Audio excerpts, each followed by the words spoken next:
오늘 저는 우리 책 중에서 2장 할 겁니다. 사실 제가 처음에 할 때는 4장을 했어요. 4장을 했는데 어느 날부터 갑자기 2장이 된 거예요. 그래서 2장 사실은 되게 재미없어요. 할 것도 없어. 그래서 왜 그랬나 그랬더니만 이 교육위원장이 무언 중에 실수를 한 거예요. 저한테 이야기하다가 제일 재미없고 어려운 거라서 저한테 뺏기는 거예요. 그래서 아무튼 2장을 하는데 재미없더라도 재밌게 하는 게 이제 강사의 소질이라서 실제 여러분들이 제가 그 마이크가 계속 목소리가 커져서 마이크를 좀 들겠습니다. 그 실제 여러분들이 강의를 지금 계속 들어오시기 때문에 우리가 이 강의가 이순신 정신을 위주로 이렇게 합니다. 근데 다 정신만 이야기하게 되면은 너무 정신 사나워요.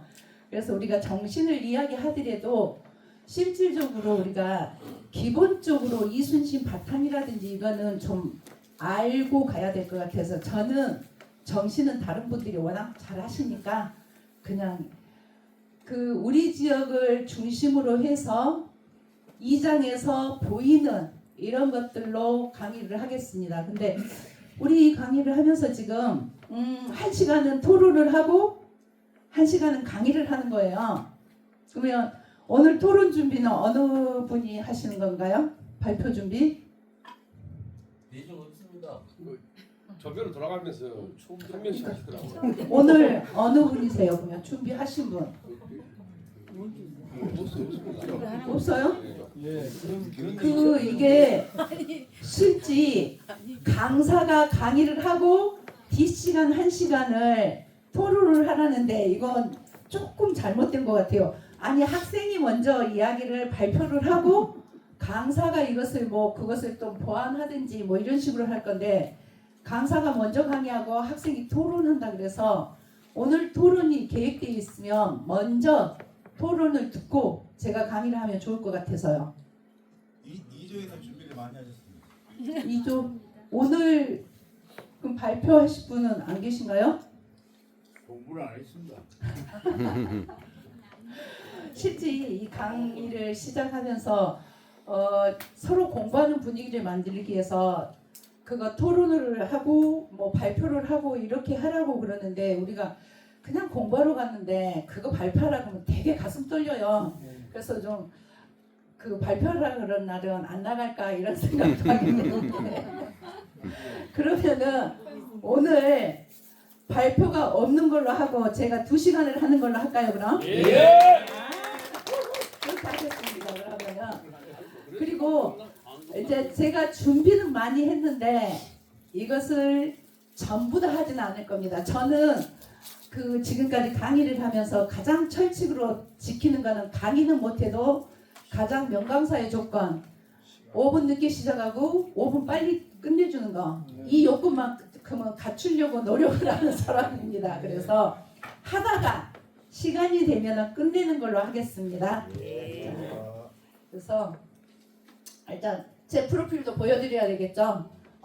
좀 하다가 한 3년 동안 열심히 또 놀았어요. 그러다가 이제 좀 안정화가 돼서 지금 다시 뭐 좀 해보려고 그러는데 이게 금방 쉽게 되는지 그것도 이제 의문입니다. 자, 거꾸로 갔네요. 왜 앞으로 가? 자, 2장은 실질적으로 이제 여러분들이 가지고 계신 책하고 저거하고 챕터는 똑같아요. 챕터는 똑같은데 내용은 계속 업그레이드가 돼서 좀 다르다 하더라고요. 그래서 순서는 저렇게 됐습니다. 난리는 누가 불러요? 사람이 부릅니다. 자연이 부르지 않습니다. 근데 요즘은 자연이 난리를 부른다고 계속 난리입니다. 그리고 조선이 무방비 속에 이제 전쟁이 터졌습니다. 그런데 그때 오직 준비를 마친 사람은 이순신이었다. 오늘 우리가 할 일은 열심히 나가서 싸워야 되겠죠. 그리고 싸울 때 우왕좌왕하면 안 되고 산처럼 침착하고 그리고 자기 공을 내세우기 위해서 섣불리 행동하지 말고 그냥 묵묵히 싸우면은 네가 싸우고 있는 공은 내가 다 알고 나중에 다 정리해 줄 거니까 가서 목 뺄라고 생각하지 말고 적을 좀 표현이 그렇습니다만은 죽이는데 열심히 해라. 그때 당시는 어때요? 목을 배 갖고 와야지 수국 목 하나에 이것을 어떻게 그 공을 치하해 준대. 목 뺄라고 하면 어째요? 목을 베다 보니까 이제 나중에 저 폐단이 죽여놓은 이런 사람들 목을 베는 것도 있고 우리나라 사람이 죽었을 때 우리나라 그 장수들의 목을 베어다가 이게 숫자를 맞추고 막 이런 경우도 있었다고 해요. 그래서 이순신이 너희들의 용전 여부는 열심히 싸우는 것은 내가 보고 있으니까 목 뺄라고 생각하지 말아라. 이렇게 이야기합니다. 그리고 학이 날개를 벌린 듯 이거는 우리가 뒤에서 이제 나오지만 이것을 한산대처만 한 줄 아는데 이거는 다른 데서도 다 마찬가지를 했습니다. 그리고 이제 적의 전진기지를 폭파하다 이렇게 챕터가 됩니다. 그래서 챕터들로 보겠습니다. 자, 난리는 사람이 부르는 건데 이제 여기서 당시에 어느 나라 전쟁이 났어요? 청나라 누굽니까? 청나라. 명나라가 전쟁을 일으켰나요? 명청.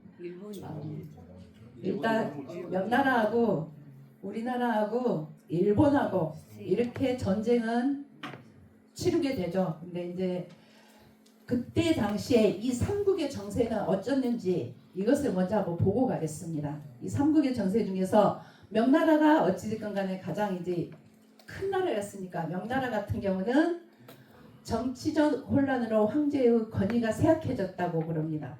이 명나라 같은 경우는 당시 10살에 등극을 한 만력제 일명 신종이죠. 신종이 이렇게 그 정치를 하는데 신종이 그 중국에서 부를 때 암군 그러니까 정치를 아주 개판으로 했다는 거죠.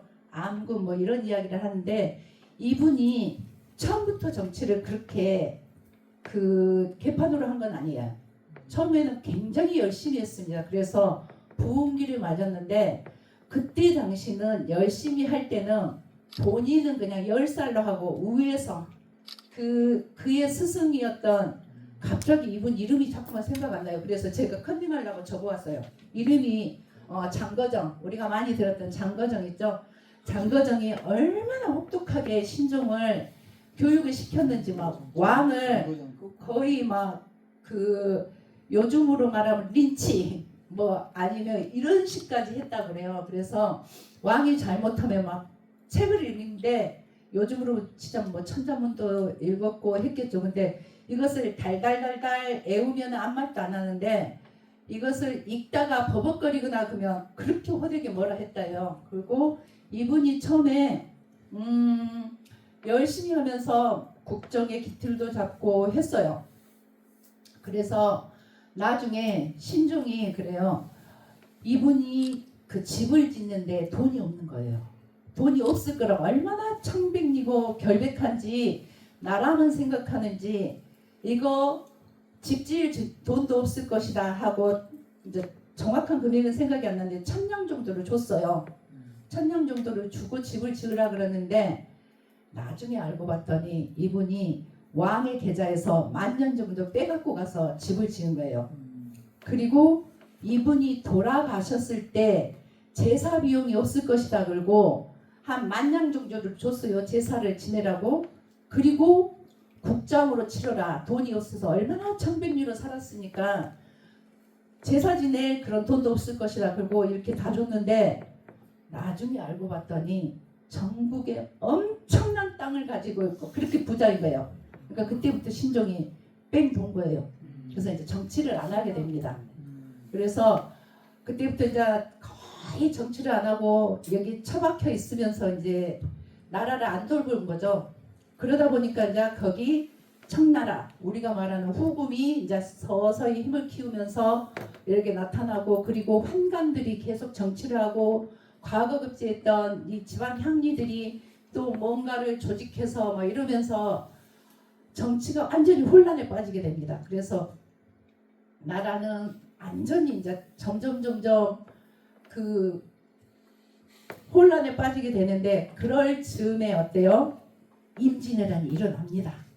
임진왜란이 일어나서 우리나라는 그때 어째요? 1392년에 태조 이성계가 역성혁명을 했더라도 이후에 뭐 왕자의 난이 몇 번 있었긴 하지만은 외부적으로 적의 침입을 전혀 받지 않았습니다. 그래서 태평성대 이런 것을 1392년에 이성계가 나라를 세웠고 1592년에 전쟁이 나는 거죠. 200년 만에. 딱 200년이에요. 대충 200년이 아니고.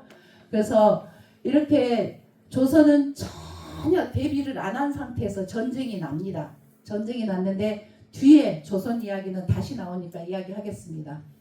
그리고 일본 같은 경우는 어째요? 도요토미 히데요시가 일본 열도를 통일하고 이제 전국 시대가 되는 거죠.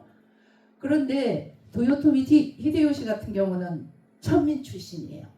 이 천민 출신이 실질적으로 일본 전국을 통일해 놓고 보니까 언제 이 막부들이 자기 권한에 또 도전할지 모르는 거예요. 그래서 늘 불안했던 거죠. 그래서 명나라를 치러 가기 위한 계획을 세우게 됩니다.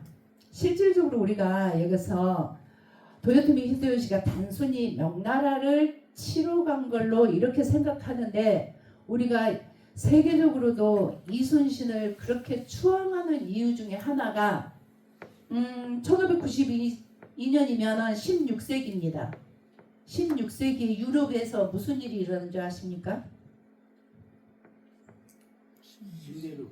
신대륙 발견했어요. 르네상스가 한참 부흥기에 있었습니다.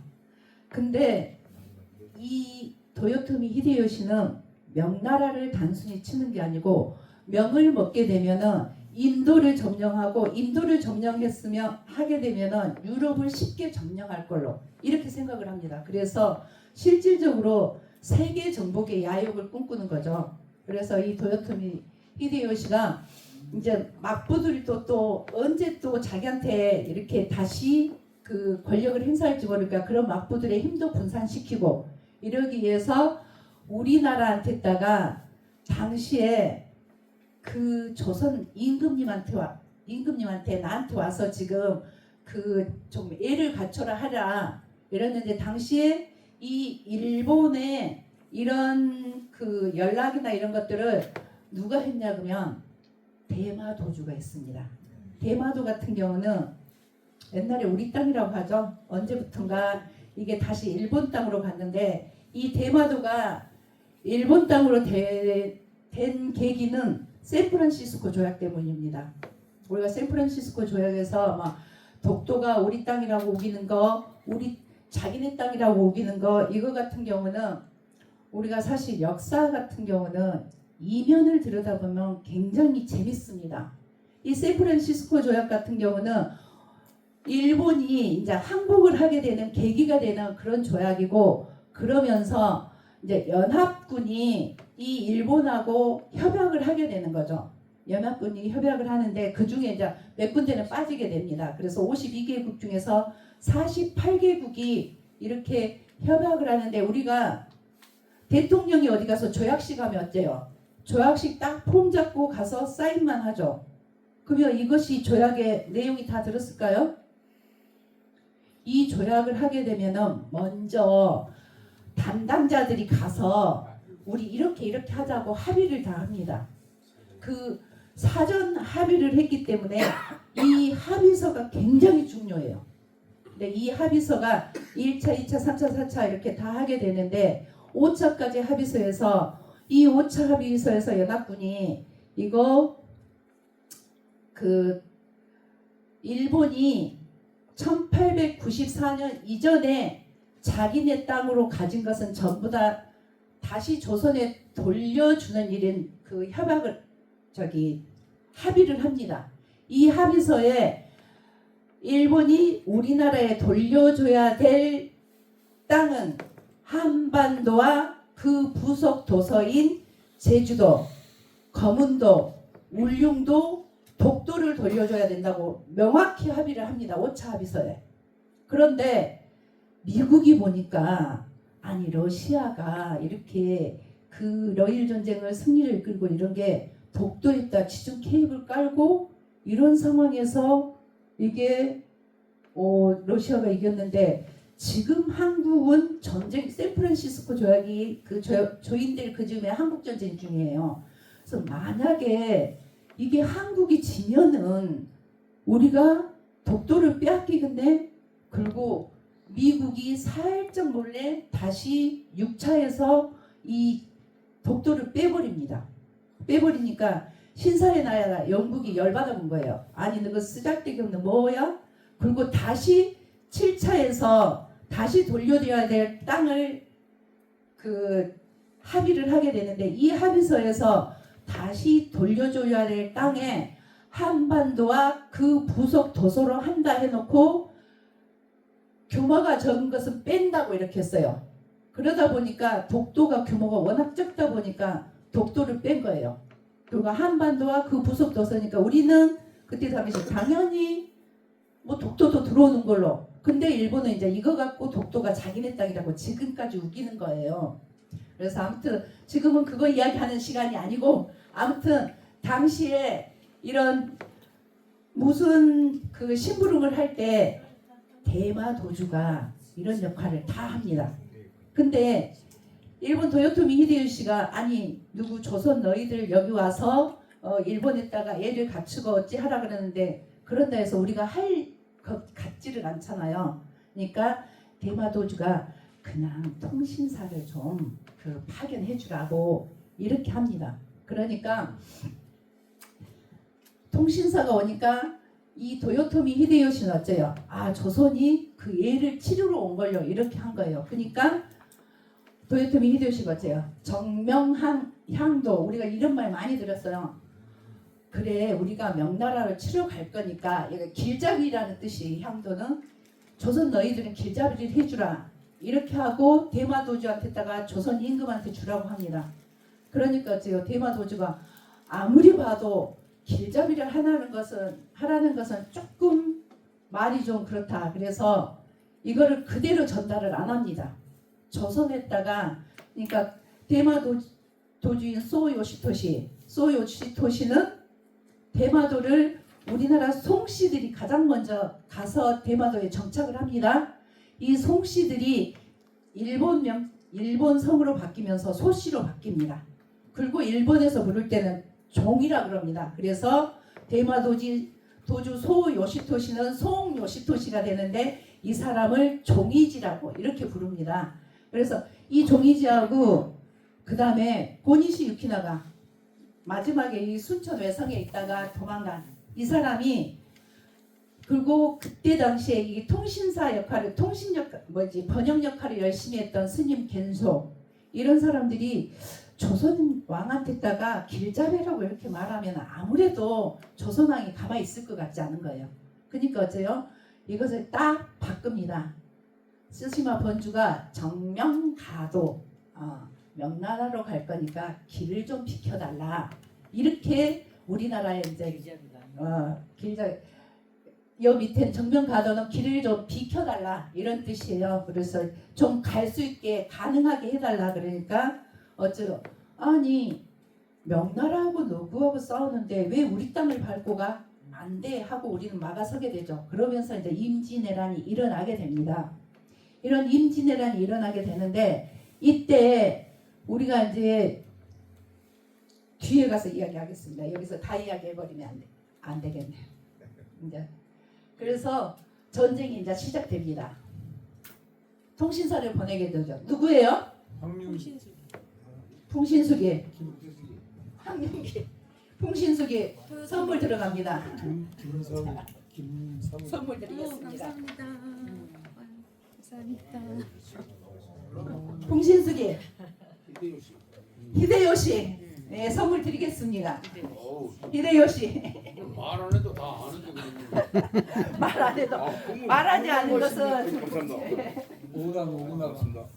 없이 나가고 있고. 히데요시입니다.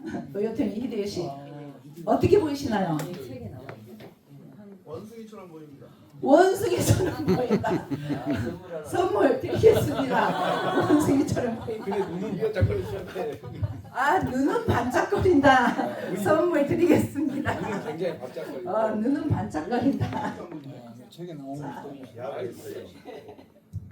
자, 이것은 이제 다 주는 그 통신사가 갔는데 갔다 와서 보고를 하는데 정사 황룡길은 어째요? 이제 대장이죠 정사가. 이분은 서인입니다. 이 정사 황룡길은 눈이 반짝반짝하고 다음과 지략이 있는 사람으로서 곧 우리 쳐들어오겠더라. 우리 준비해야 되겠더라. 이렇게 이야기합니다. 근데 부사 김성희 이거 이제 두 번째 대장이죠. 근데 그는 봤더니 지가 눈이 쥐와 같고 원숭이 같이 생기고 그래서 전혀 두려워할 이인이 아니더라. 일본이 우리를 침략할 가능성은 거의 없더라. 이렇게 이야기를 합니다. 그러니까 저종에서는 이제 이 두 사신의 이 보고서가 전혀 다르니까 토론을 하겠죠. 열심히 토론을 합니다. 근데 토론을 하는데 누구 걸 따라요? 당시에 이산해나 유성룡이나 이런 집권층들이 동인이었던 김성일의 의견을 받아들입니다. 근데 이제 그 나중에 유성룡이 자기 징비록에서 이렇게 할 때 그때 왜 니는 이렇게 김성일의 말을 들었느냐고 그러니까 이게 백성들의 동요가 이렇게 그 걱정이 돼서 명분도 없고 확실치도 않은데 백성들을 동요시킬 수 없어서 그렇게 했다고 이야기를 한다 그래요. 그래서 그동안에 전국적으로 이렇게 성들을 쌓게 되는데 성 쌓는 거 다 중지하라 그럽니다. 그러니까 이제 전쟁 준비는 완전히 손을 놓게 되는 거죠. 그러면서 전쟁이 일어납니다. 이제. 근데 이 일본이 이 전쟁을 일으킨 이유 중에 가장 경제적 이익할 때 이게 사실 우리 일제강점기 때 생각하면 일제강점기 때 일본 사람들이 우리나라 들어와서 제일 먼저 뭐 한지 아십니까? 철도. 철도 할 말 있습니다. 일단 얘네들이 와서 철도 선물 받으셨죠? 이따 그거는 이제 패스하겠습니다. 일단 저런 빼가야 돼. 일본이 와서 가장 먼저 했던 거 이 넓은 땅을 자기네들은 그 화산이 폭발하고 먹을 것도 없고 일본이 소식하는 이유가 뭡니까? 근본적으로 먹을 것이 적었던 거예요. 근데 기름진 옥토에 이렇게 많은 것들을 자기들이 침략을 해서 받아왔지만 이것을 자기들이 공식적으로 자기 땅으로 할 수 없는 거예요. 그러니까 어째요? 자기네들의 거대 자본을 갖고 와서 매립을 하게 됩니다. 그래서 우리 여수 같은 경우도 진남관 아래 그거 다 매립지죠. 그게 일본의 고래농장이라는 이 거대 자본이 들어와서 매립을 합니다.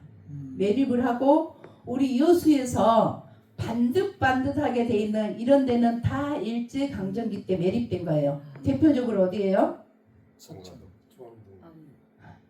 중앙동. 중앙동은 사실 좀 그렇고 교동 쪽 거기가 지금 옛날 비치호텔 거기까지가 다 바다였어요.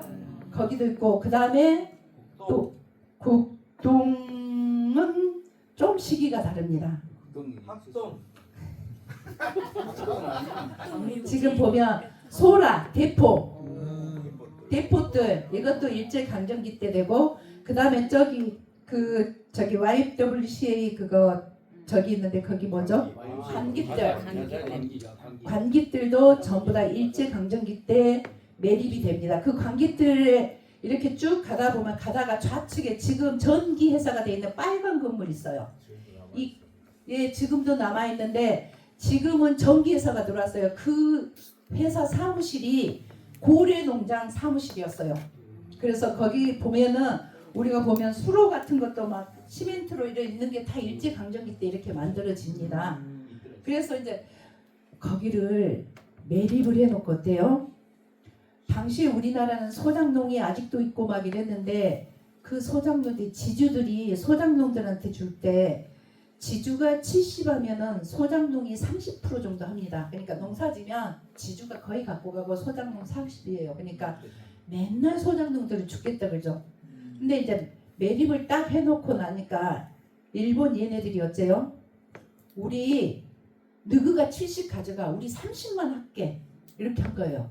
그러니까 여기저기서 사람들이 다 몰려옵니다. 특히 남해 사람들이 많이 와요. 처음에 이제 여수 사람들이 딱 갔겠죠. 여수 사람들이 갔는데 일찍 물러 나옵니다. 이유가 있었어요.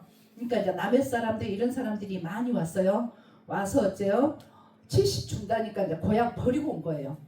와서 봤더니 간척을 해갖고 이게 들어온 게 간수가 안 빠져갖고 70을 해도 10도 안 되는 거예요. 근데 이제 이 사람들이 이미 고향 버리고 왔는데 다시 못 가잖아요. 그러니까 이 사람들이 이런 쪽에 자기 마을을 만듭니다. 그래서 대포에도 가면 남해 마을이 있고 저기에도 가면은 남해 마을 두 군데다 있어요. 이 사람들이 이제 남해의 기술을 막 전수하고 그랬다는데 이런 식으로 해서 우리 땅을 공식적으로 자기네들이 가져갑니다. 그래서 침략 전쟁 중에서 경제적 이익을 확대하기 위해서 이게 가장 큰 목적이 됩니다. 실제 제가 우리 2022년에 21년에 우리 여수 개항 100년에 갖고 개항 100년사를 썼어요. 거기서 제가 이제 하면서 데이터를 이렇게 어선수라든지 이런 것을 다 조사를 했는데 뭐 도서관 지하 수정구까지 다 뒤져갖고 도서관장을 얼마나 괴롭혀서 받아갖고 오고 뭐 항만청 그다음에 상공회의소 막 다 다니면서 자료를 했는데 그때 당시 데이터를 봤더니 어선수도 일본이 더 많아요. 우리 봉산동 이런 쪽에는. 그리고 정말 슬펐던 것은 그 자료에서 내국인이 일본인이었어요. 일제강점기 때 조사를 해서. 그래서 그리 슬펐는데 이런 식으로 그 경제적 이익을 꾀하는 거. 그리고 이제 우리나라 딱 왔더니 어때요? 일본은 소나무 무슨 소나무예요? 금송, 편백. 소나무 중에서 꼬불꼬불하니 몸통에 털난 이 소나무, 목재로 전혀 쓸모없는 리기다 소나무, 이파리 3개짜리 이거 있어요. 근데 우리나라는 왔더니 어째요? 그 몸통이 빨개갖고 팍 올라가는 쭉쭉 뻗은 소나무도 너무 좋은 거예요. 이 소나무 다 배워갑니다. 그래서 당시에 우리가 금강송이라든지 춘향목이라든지 이런 것을 배워가게 되는데 이것들은 어째요? 강원도 쪽에 그런 게 엄청 많았던 거예요. 그래서 강원도 춘향역을 거쳐서 일본으로 빼내간 소나무가 춘향목이에요. 그래서 이런 것들을 경제적으로 엄청나게 침투를 하게 됩니다. 일제강점기만 보더라도. 그러니까 그때 당시에 임진왜란 때도 그랬다는 거예요. 물론 뒤에 뭐 도자기도 있습니다만 도자기 이야기는 뒤에 나오니까 이제 이거는 그냥 넘어가겠습니다. 그리고 조총이나 포 같은 근대 무기가 동원이 됩니다. 그냥 그때 허접한 거 아니고 근대적 무기가 있는데 이때 지금까지 우리는 막 그래 일본의 조총에 우리는 그냥 화살로 대응이 안 됐어. 아닙니다. 뒤에서 설명하겠습니다. 그리고 이게 그냥 단순히 몇이 나와서 싸웠던 게 아니고 우리나라, 일본, 명나라가 같이 싸웠던 거예요. 이 명나라 같은 경우는 여기에서 우리를 지원할 때 아까 이제 신종이 그렇게 암흑정치를 했다 그랬잖아요. 네, 우리가 뒤에 가서 이야기하겠습니다. 나오니까. 그 다음에 이게 7년간이나 장기 전쟁이고 그래서 동아시아에 미친 영향이 심각하고도 광범위하다고 했는데 당시에 이거 혹시 어디서 보신 사진인지 아세요? 거북선? 세번간 가보셨는데 여수에 우리나라 이순신 1호 사역사당 어디예요? 충민사. 금방 입 다 봤습니다. 선물 이따 드리겠습니다. 이순신 하면 가장 먼저 생각나야 되는 건 충민사예요. 충민사에 가면은 유물 전시회 앞에 다 전시해놨어요. 이거 임진왜란 때 우리나라가 가지고 싸웠던 무기입니다. 우리 무기 허접하지 않았어요. 절대. 이런 대형 천자총통 완구 같은 경우는 이 완구는 뭐를 했냐 그러면 이 비격 진철레라는 게 있는데 이것을 여기에 넣어갖고 쏘았던 거예요. 그래서 뭐 몇 메타를 가니 몇 보를 가니 이런 거는 기준이 워낙 다양해서 몇 메타를 하고 몇 보를 가는지 이거는 이야기 않겠습니다. 근데 이런 비격 진철레를 가지고 여기에다 싸서 이렇게 했는데 이 비격 진철레 같은 경우는 굉장히 재밌는 이야기가 있어요. 이 이건 어떻게 하냐면 여기 네모장 있죠? 여기 안에를 팝니다. 파서 여기 목통을 이렇게 하고 이 심지를 꺼내요. 죽통을 하고 여기 화약을 채우고 그래서 여기에다가 이 표창 피레친 뭐라 그러죠? 이 삼각형으로 된 거 이것을 가득 채워갖고 화살 뚜껑을 닫고 여기에 화살을 여기에다 불을 붙이면 타 들어가서 이것이 폭발을 하게 되는데 이런 것들도 보면 여기 다 구멍이 하나씩 있어요. 여기에 이 안에다가 화약을 채웁니다. 화약을 채우고 여기에다가 왕구 같은 경우 비격진철래 이거 딱 해가지고 발사를 하는데 여기에 심질이 달아서 여기에 불을 붙이면 이 속에 화약이 폭발을 하면서 발사가 되는 거죠. 발사가 되면 이게 발사가 돼서 바로 터지는 게 아니고 이게 이제 비격이 뭐예요? 날 비자예요. 날 비자 비격 진철래 진천 뭐야? 하늘을 진동시키는 그런 내성 소리를 내는 그런 목이라는 뜻이에요. 그래서 이 비격 진철래가 경주성 전투에서 이렇게 쫙 쐈어요. 그러니까 엄청난 소리를 내잖아요. 그러니까 일본 사람들이 뭐가 뚜루룩 굴러오는 거예요. 그러니까 뭐가 왔나 그리고 이렇게 다 모여들었다는 거예요. 구경하러. 그러니까 한 3분 굴러가다가 이게 뻥 터져서 엄청난 살상을 했다. 한 20명 정도 죽였다는 이런 기록이 있습니다. 그래서 엄청난 재미있는 이런 적이기도 한데 사실 우리 이순신을 연구하는 사람들이나 이순신 관련된 사람들은 저보고 비격진철래라고 합니다. 저 별명이 비격진철래예요. 근데 이제 이 나이 드신 분들 이분들은 비격진철래 너무 긴 거예요. 그러니까 다음에 강의하실 임은필 교수나 이런 사람들은 저번에 우리 삼도수군 통제형 토론했던 이민우 교수나 이런 사람들은 폭탄 그래요. 폭탄. 그래서 제가 폭탄입니다. 이 비격진철래는 아니 제가 이순신 공부를 처음 하는데 갔더니 다 경상도 사람들인 거예요. 전라도 사람 거의 없어요. 더군다나 다 남자들 여자 혼자 하려니까 이게 이제 이런 공부를 하기 위해서 이것을 그냥 한 게 아니고 이런 이름을 하나씩 임진왜랑 관련된 이름을 다 지었던 거예요. 그래서 처음에는 제가 충민사라고 했어요. 근데 문을 안 열어주더라고요. 숙제를 하라고. 그래서 아니 들어가보고 이게 괜찮으면 숙제를 하지 어떻게 문도 열어주지 않고 숙제를 먼저 하라 그러냐. 그래서 안 하려고 탈퇴했어요. 근데 전화가 온 거예요. 제발 좀 들어오라고. 그래서 가갖고 그래 가장 강력한 비격진철래를 해서 비격진철래가 됐습니다. 그래서 이런 것들을 싸고 이 천자총통 같은 경우도 엄청난 위력을 발휘하죠. 근데 우리가 이제 영화나 드라마를 볼 때 이게 정말 영화나 드라마가 웃기게 고증이 안 되면서 되는 경우들이 상당히 많은 게 이 이순신이 지금 많이 알려진 건 옛날에 SBS에서 했던 그 드라마 오래전에 했던 거 뭐죠? 불멸의 이순신. 불멸의 이순신. 왜? 선물 줍니다. 있어요? 있으면 한 곳만 가져가세요.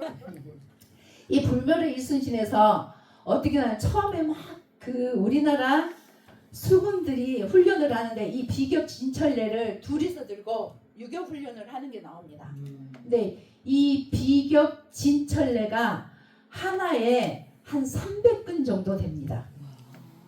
근데 우리나라 수군 둘이서 유격 훈련을 할 정도 되면은 그 전쟁은 임진왜란은 이미 결론이 난 전쟁이죠. 우리 수군하고 일본하고 싸운 게 아니고 슈퍼맨하고 일본하고 싸운 거죠. 우리 300분 정도 되면은 한 180km?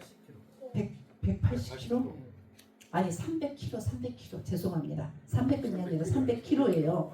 근데 이거 300km가 얼마나 되냐면 우리 그 세계적인 장사라고 했던 장미란 지금 그 장사가 이제 차관이 됐죠. 이 차관님이 올림픽 때 가장 그 많이 든 게 몇 킬로인지 아십니까? 180kg. 180. 근데 세계에서 가장 힘이 세다는 그녀도 훈련에 거듭해서 180을 겨우 드는데 물론 그때 남자 여자 차이가 있다 하더라도 그냥 일반인들이 이것을 들고 유교 훈련을 그냥 쉽게 할 정도면 슈퍼맨이었다 이런 이야기를 합니다. 아무튼 이런 드라마들이 고증이 안 되면 그게 좀 재밌는 내용들이 나오는데 이런 무기들 우리 무기였습니다. 그런데 일본은 뭐였어요? 조총. 울산 성전투에서 썼던 이 조총이 일본의 무기였습니다. 그래서 일본 별로 그랬다고 해요. 그래서 근데 이제 이 임진왜란을 부른 명칭이 엄청납니다. 이제 우리가 많이 들었죠. 임진란은 이제 이 전쟁 끝나고 바로 육식갑제에서 임진년에 이르는 난이다. 그래서 임진난 이렇게 하고 우리가 일반적으로 불렀던 임진왜란. 네, 외란했더니 왜구들이 일으킨 그냥 작은 난 정도로 하니까 이걸로 부르면 안 된다고 요즘 계속 학교에서 이야기를 합니다. 그리고 지금 최근에 이제 우리나라에서 임진 전쟁으로 부르자 이렇게 해서 전쟁으로 했는데 또 전쟁으로 했더니 실질적으로 이 전쟁은 동아시아에서는 안 쓰는 용어인데 이거 전쟁으로 그냥 했더니 일본의 그 못된 저희들이 다 희석돼 버린다. 그래서 또 전쟁도 안 된다고 하는 사람들도 있습니다.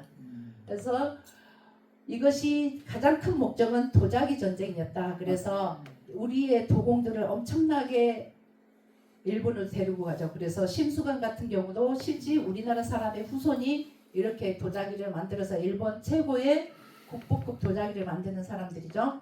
그리고 만력 조선 전쟁은 중국에서 그때 만력제였으니까 만력제일 때 조선에서 전쟁이 나서 만력 조선 전쟁, 그 다음에 만력 조선역, 이거 역이라는 것도 그냥 전쟁이라는 뜻입니다. 중국에서. 그리고 만력 동정, 만력 동정은 여기가 만력제는 맨날 중국의 연호이고 우리나라를 명나라의 속국으로 본 거예요. 그래서 우리가 가서 동쪽의 정벌해서 구해 주었다는 뜻이에요. 만력 동정.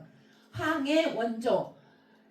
일본에 항거하는데 그 외구에 항거하는데 우리가 가서 원조 해줬다. 중국에서.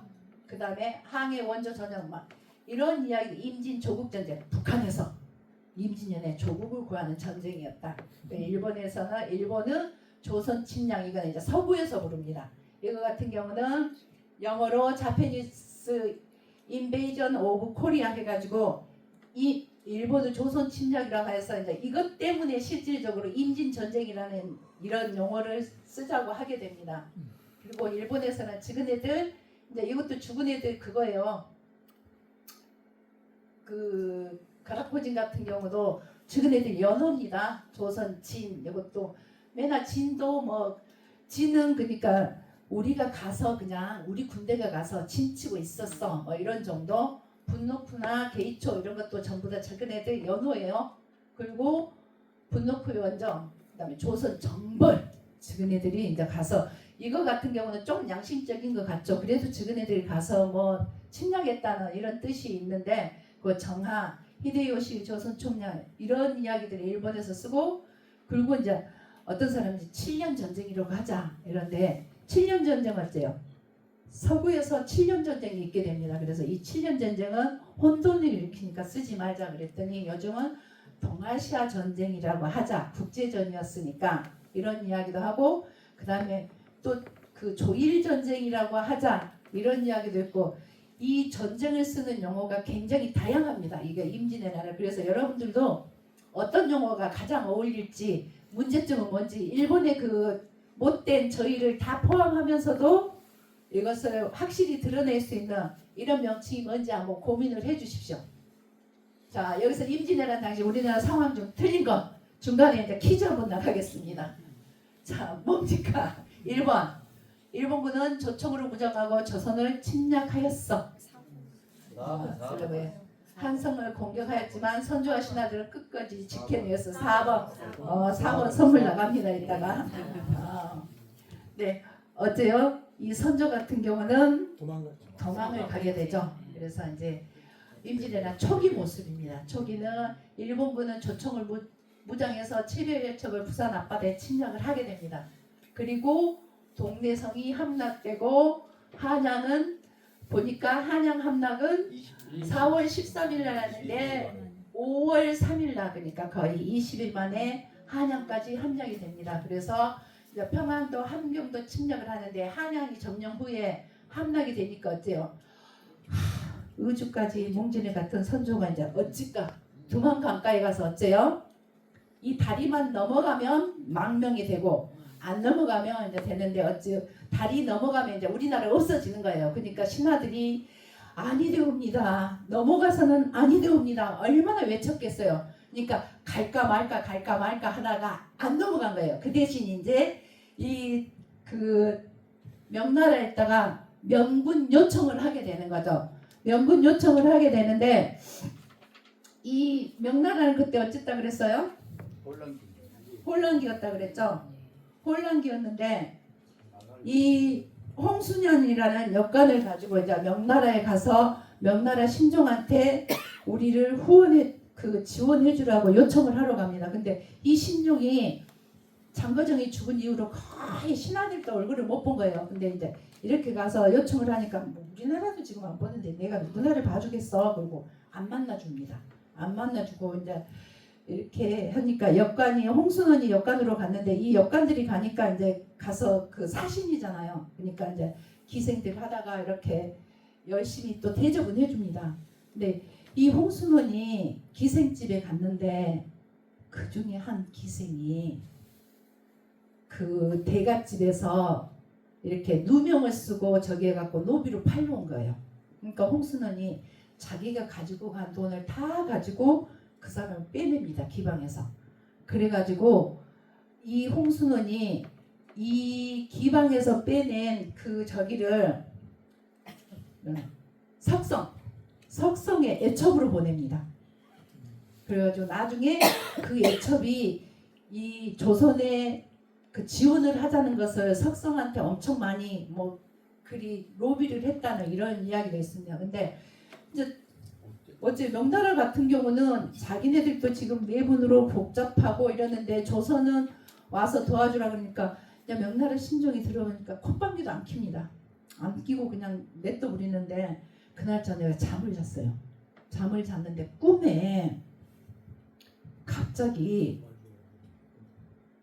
장비가 그 관우가 나타나서 막 형님 하시는 거예요. 그러니까 왜 날 보고 형님이라고 하니까 유비되는 거예요. 명나라 신종이. 근데 지금 장비가 매우 지금 힘들어합니다. 그러니까 장비를 좀 도와주세요 한 거예요. 장비가 누군데 했더니 조선의 선조가 장비였던 거예요. 그래서 이 신종이 꿈을 깨고 나서 이게 그 중국에서는 그때 당시 관운정 사상이 매우 막 이게 심했던 거예요. 그러니까 일어나서 명나라 신종이 바로 도와줍니다.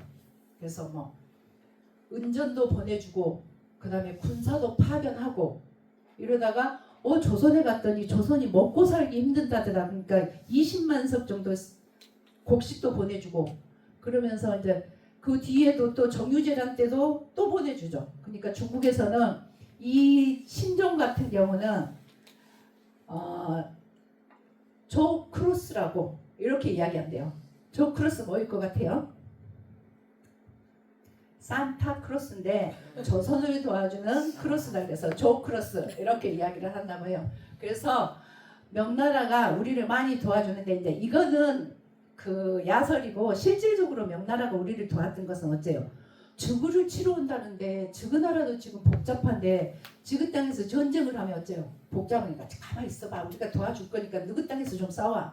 이렇게 되는 거죠. 그러면서 명나라 임금은 우리한테 많은 지원군도 보내고 이랬지만은 실질적으로 명나라 군사들이 와서 우리한테 폐악질을 굉장히 많이 합니다. 일본보다 더 못된 짓을 하게 됩니다. 아마 어떤 그 우리의 그러니까 관료들을 끌고 다니고 막 이런 많은 이야기들이 있을 건데 이제 그거는 나중에 여러분들이 챙겨 보시면 됩니다. 그래서 여기서 이제 앞에서 봤던 이 부산 동래성이 함락됐는데 송상현이 우리가 어째요? 송상현이 그 자결을 하면서 이제 동세성을 시키는데 이 그림이 상당히 많이 회자되고 있어요.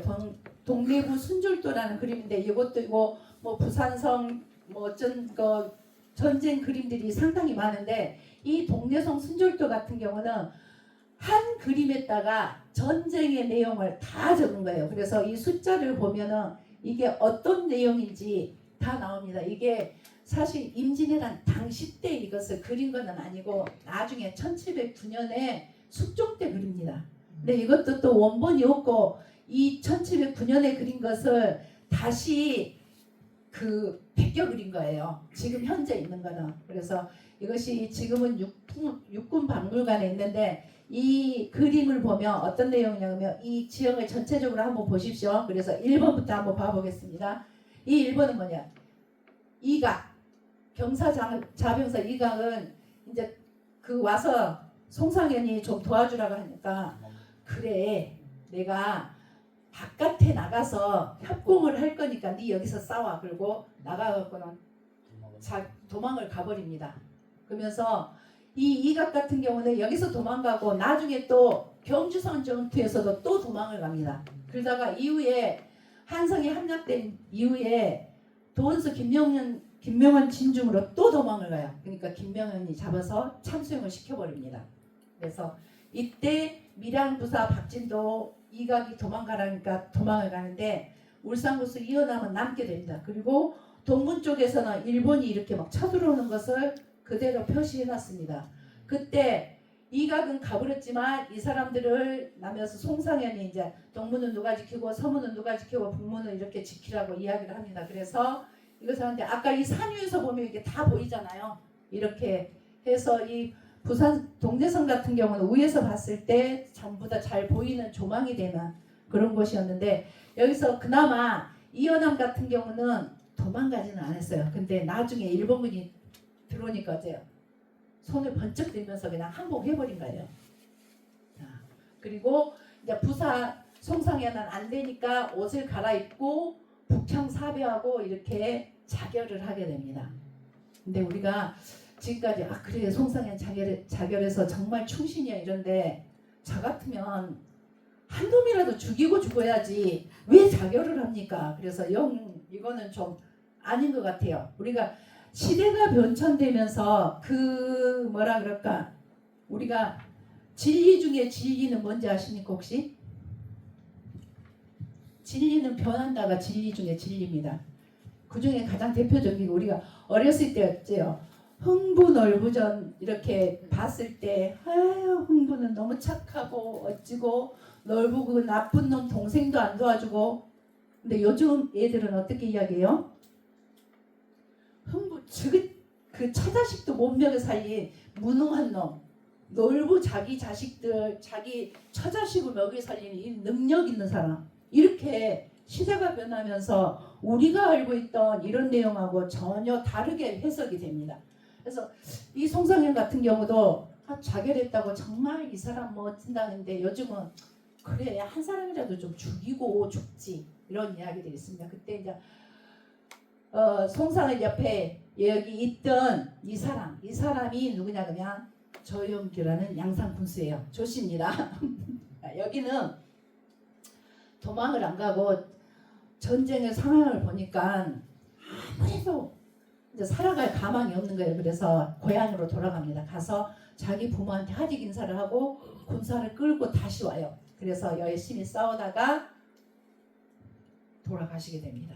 그리고 여기는 이제 부녀자들이 지붕으로 올라갔죠. 잘 안 보이네요. 좀 확대를 해니까 이게 지붕 위에 올라가서 여기 기와장을 들고 부녀자들이 일본에 항거하는 이런 모습을 보여주고 그 다음에 여기 담을 넘어가는 건데 여기는 송상현의 애첩인 김섬이었다고 해요. 근데 이 김섬 같은 경우도 나중에 일본에 끌려가서 죽게 됩니다. 근데 송상현의 그 본부인도 이렇게 했는데 이 본부인하고 자식들은 나중에 우리가 그 협상을 해갖고 협상의 결과로 다시 돌아오게 됩니다. 돌아와서 그러니까 피로인이다 그러죠. 거기서 다시 되돌아온 사람 되돌아왔는데 김섬 같은 경우는 이제 죽어서 다시 무덤을 다시 써주게 되는 이런 그림들이 있고 그 다음 그림은 일본 조총수의 모습들입니다. 조총을 가지고 이렇게 했어요. 자, 이 조총을 일본이 무대포라고 했죠.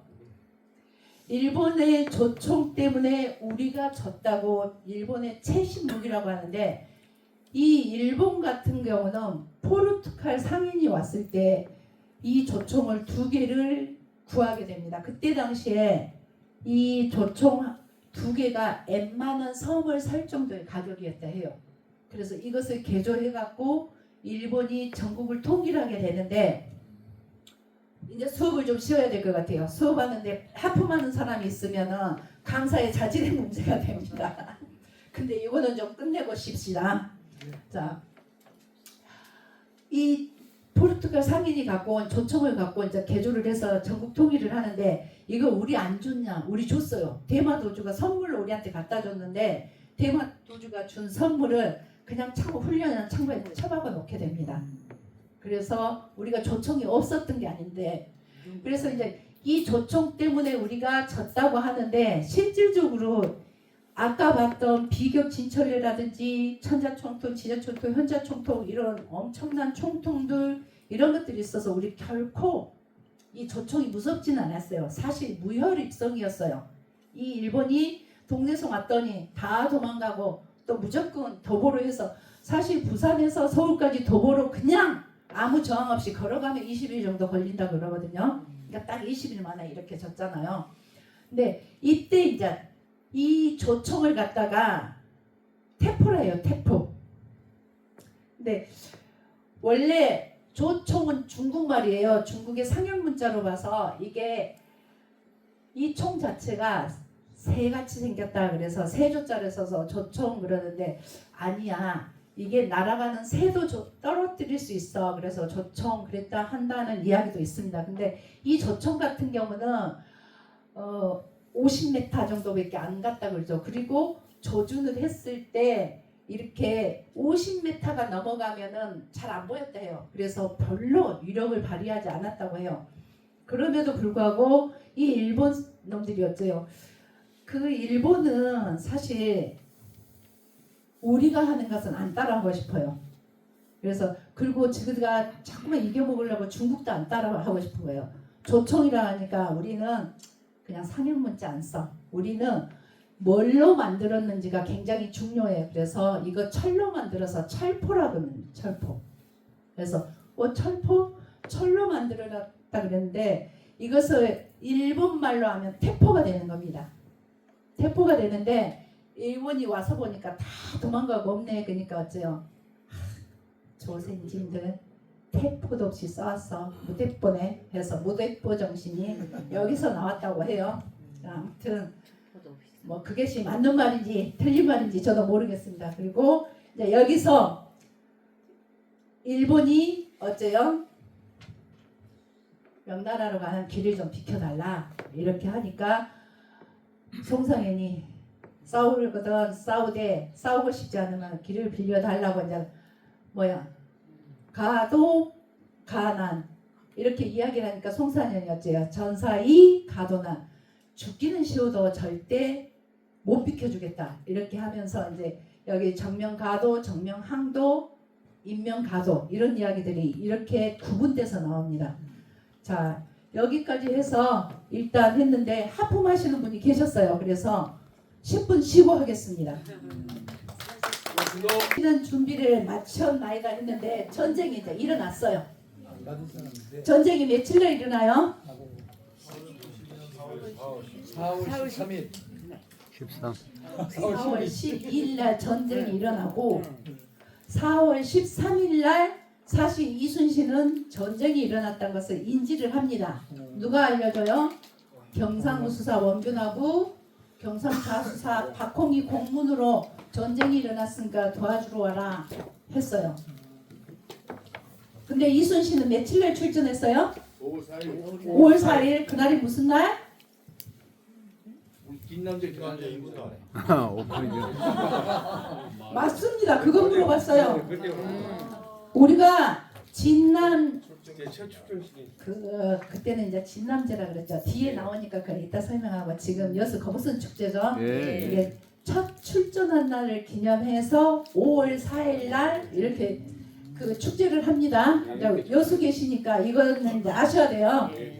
근데 4월 13일 날 안 했는데 4월 15일 날 또 공문이 공식적으로 오고 4월 13일 날 비공식적으로 안 했는데 4월 15일 날 공문으로 접수를 합니다. 근데 안 가요. 26일 날 유서 뭐예요? 왕이 신하한테 명령서 내리는 것을 유서라고 합니다. 근데 이거 물기다가 나가서 적을 무찌르라 했는데 안 나가요. 27일 날 또 2차 유서가 옵니다. 선정관이 갖고 와요. 원균과 합세해서 무찌르라 해도 안 나가요. 그리고 이제 이게 뭔 일이 있다 하고 이제 장계는 신하가 왕한테 올리는 거예요. 이제 이 장계를 주변에 장수들 다 모으겠습니다 하는 장계를 올리고 4월 29일 날 출동을 하려고 그래요. 근데 경상우수사나 전라자수사 이혁기가 도착을 안 합니다. 우리 편만 가갖고는 안 되겠다 그러고 못 가는데 사실 이것까지도 핑계가 아닙니다. 다시 장계를 해서 경상도로 나가서 싸워도 되겠습니까? 하고 장계를 올립니다. 그리고 5월 1일에 이제 다 모이라 해요. 다 모이라 해갖고 출정 토의를 하는데 뒤에 나오니까 그때 출정 토의를 어떻게 했는지 보겠습니다. 그리고 5월 2일 날 비변사의 출진 명령이 하달돼갖고 발병부가 동봉이 됩니다. 이때는 이제 안 나가면 안 되는 거예요. 이때 이제 나가야 돼요. 그래서 5월 3일 날 전라우수군이 오기로 했는데 아직 도착하지 않았지만 그래도 가자 그래갖고 5월 4일 날 출정을 하게 됩니다. 그러면은 요즘으로 생각한다면 어째요? 4월 13일 날 전쟁을 인지했는데 5월 4일 날 갔다? 말이 안 되는 거죠. 총사령이죠. 네, 이 이순신 영정입니다. 우리 많이 봤죠? 이 가운데 거 이거 표준 영정이에요. 사실 처음에 이것을 그려갖고 표준 영정을 했어요. 그랬더니 어째요? 이당 김은호가 그린 것을 순천 충무사에 했는데 일제강점기 때 이거 없어졌어요. 이 그림이. 근데 이거 봤더니 이당 김은호가 친일이라네. 이순신 그림을 친일인 이당이 그린 게 안 돼. 그리고 없앱니다. 그래서 잠깐 정형모가 그린 한산도에 있는 이것을 또 표준으로 하는데 이건 말이 안 된다. 이순신을 이런 모자 쓰고 이런 거 아니다. 그리고 또 없애고 다시 월전 장우성이 그린 이 그림을 표준 영정으로 합니다. 사실 이 그림은 이제 여러 사람이 그 이야기한 것을 취합해서 표준으로 만드는데 유성룡의 징비록에 있는 뭐 근엄하게 생겼고 어쩌고 하는데 사실 고상한이라는 이 사람이 같이 묵가역자인데 이 사람이 쓴 고상한의 갑자기 이름이 생각이 안 나네. 그 문집에는 이순신은 입술이 위로 까지고 뭐 어쨌다고 막 이렇게 나오는데 아무튼 이렇게 고상하게 만들었습니다. 그래갖고 이거 했는데 이것도 해놨더니 어째요? 지금 아니 월전 장우성이 이당 김은호의 문화생이라네. 그러니까 얘도 친일이야 지금. 그래서 이것도 안 된다고 지금 그러는데 그것뿐만이 아니라 이 모자 이게 이리 짧은 거 이거는 이 시대의 것이 아니다. 이것도 있고 뭐 여러 가지 뒤에 뭐 어찌고 저찌고 막 여러 가지가 아니다 그러는데 그래서 지금 이거 다시 바꾸자는 운동을 하고 있습니다. 근데 조만간에 바뀌지 않을까 싶은데 실질적으로 이제 월전 장우성이 그린 우리나라 표준용들이 상당히 많습니다. 그 진주 농계 사진이라든지 뭐 정확히 모르는데 우리나라 뭐 위인들 그 그림을 월전 장우성 걸로 많이 하니까 다 바꾸려면 비용도 만만찮아요. 근데 이 그림에서 다 봤더니 저건 뭐지? 좀 궁금한 게 혹시 있으신가요? 없나요? 뭐가 궁금한가요? 띠. 뭐 이 띠? 하얀 거. 노란 거. 이거 뭐지? 복주머니네. 이순신 장군 인자하다더니 맨날 이거 돈 담아 갖고 다니면서 애들 용돈 줬나벼. 근데 실질적으로 이제 뭐 무관인데 문관복을 입었다. 그건 역사 모르는 사람이에요. 문관들도 왕 앞에 나가려면 이거 입고 나갔어요. 이거 관복. 이게 뭐예요? 뭘로 구분해요? 문관은 여기 학 그려졌고 왕은 용 그려졌고 무관은 호랑이 그려진 거예요. 이걸로 구분합니다. 네. 이게 뭐냐면 이순신이 사부유서 이거는 뭐냐면 유전라자도 절도사 이순신 너는 어찌고 저찌고 하면서 만력 19년 2월 이거는 전라자수사로 발령 날 때 발령장입니다. 그때 당시에 발령장들은 그냥 요즘같이 임명장 누구누구 어찌고 이렇게 하는 게 아니라 너는 이 발령장을 받으면 어찌고 저찌고 내용을 쭉 쓰는데 그 중에 쭉 가다 보면은 비밀부라는 게 있습니다. 이게 전라자수사 발령장이에요. 그 다음에 이거는 뭐예요? 삼도수군 통제사 발령장입니다. 이거 뭐예요? 유삼도수군 통제사 행 전라자도 수군 절도사서. 그다음에 경은 어찌고 저찌고 이렇게 나옵니다. 지금까지 전라자수사는 실질적으로 이제 당상관이 됩니다.